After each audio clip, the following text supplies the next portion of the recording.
Welcome to Cambridge English Language Institute. This is Ansar Ahmad. In today's video, I am going to talk about second year biology unit number 1 respiration lecture number 13. ऐसे पहले मैंने 12 lecture upload किया, अगर आपने वो नहीं देखा पहला वो देखे, पहले इस लेक्चर की तरफ आते हैं।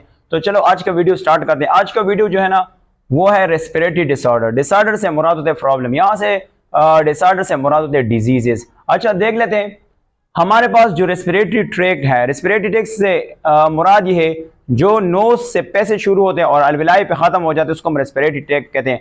अगर हम वो एक्सपोज करें, ओपन करें कोई अनहेल्दी एटमॉस्फेयर पे जहां पे हवा गंदा होता है, तो आपको पता है गंदा हवा से हमारे जो रेस्पिरेटरी ट्रैक्ट में कोई जो है ना इन्फेक्टेड ऑर्गेनिज्म आ सकते हैं। फॉर एग्जांपल बैक्टीरिया, वायरस आ सकते हैं और वो क्या करते हैं, इन्फेक्शन काज करते हैं।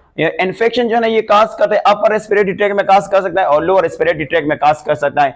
अच्छा, अपर रेस्पिरेटरी ट्रैक्ट से मुराद ये होता है कि नोज, नेजल कैविटी और पेरिंग्स और लेरिंग्स, ये चारों मिलकर इसको हम अपर रेस्पिरेटरी ट्रैक्ट कहते हैं। और ट्रैकिया, ब्रोंकाई, ब्रोंक्यूल्स और अलवेलाई को हम कहते हैं लोअर रेस्पिरेटरी ट्रैक्ट कहते हैं। आइए देखते हैं कि हमारे पास जो अपर रेस्पिरेटरी ट्रैक्ट के जो डिजीज है वो कौन से हैं। नंबर 1, हमारे पास जो पहले डिजीज है जिसका नाम है साइनोसाइटिस। साइनोसाइटिस को हम कहते हैं रीनोसाइनोसाइटिस भी कहते हैं। अच्छा, ये जो है ना ये दो वर्ड से लिया है। एक का नाम है साइनो का मतलब है साइनेसिस। अब साइनेसिस क्या है मैं बताता हूं।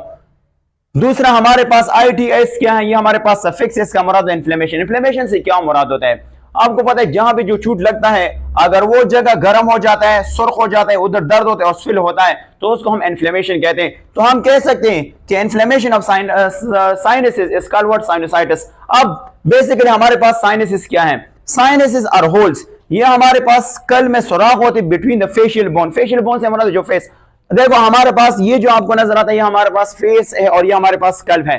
देखो यहाँ पे ये चिक बोन होता है, यहाँ पे जो होल्स है इसको हम मैक्सिलरी साइनस के, ये दो बड़े साइनस होते हैं।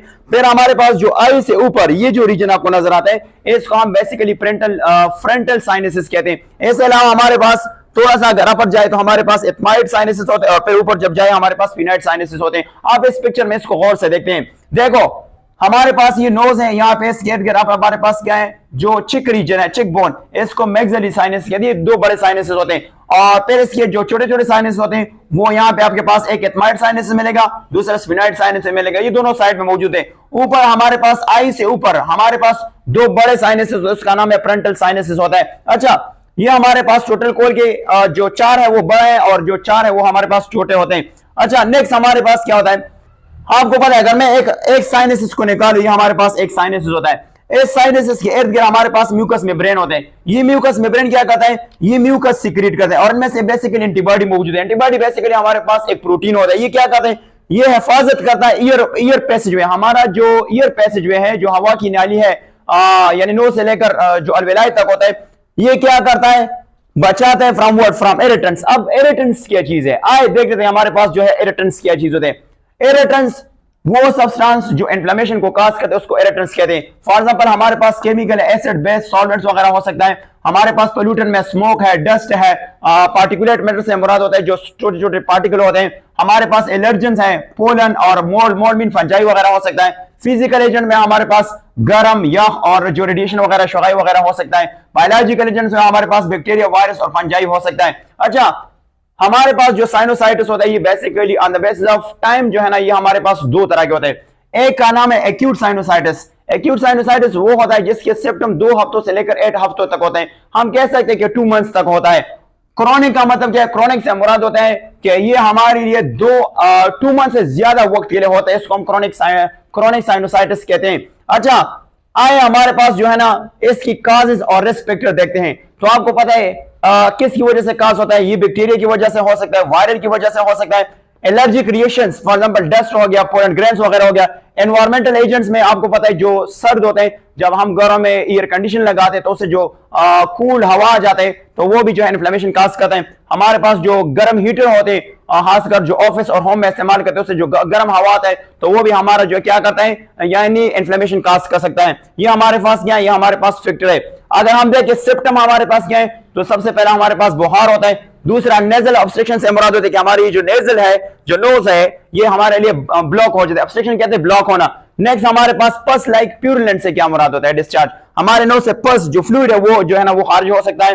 नेक्स्ट हमारे पास क्या है? Loss of sense of smell, जो है ना वो हम स्मेल जो है लॉस करते हैं, फिर जो है ना हम स्मेल नहीं कर सकते।